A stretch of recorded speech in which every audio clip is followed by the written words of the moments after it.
ஜெய் சீதாராம். அனைவருக்கும் வணக்கம். இன்றைய பஞ்சாங்கம் குரோதி வருடம் தட்சிணாயன புண்ணிய காலம் சரத்ருது கார்த்திகை மாதம் 20ஆம் தேதி வியாழக்கிழமை 5/11/2024. சூரிய உதயம் காலை 6:21. சூரிய அஸ்தமனம் மாலை 5:40.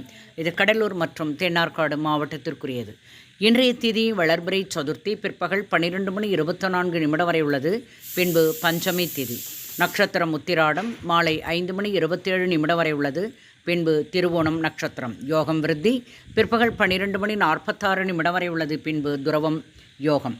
கரணம் வணிசை அதிகாலை 12:46 வரை உள்ளது. பிறகு பத்திரை கரணம் பிற்பகல் 12:25 வரை உள்ளது. பிறகு பவகரணம் இரவு 11:49 வரை உள்ளது. பிறகு பாலவகரணம். சந்திராஷ்டமம் நட்சத்திரம் மிருகசீஷம் திருவாதிரை. மேலும் ஜோதிட தகவல் அறிவதற்கு ஸ்ரீஹரி சக்கரா செல்வாம்பிகை நாச்சியார். வாழ்க வளமுடன். நன்றி, வணக்கம்.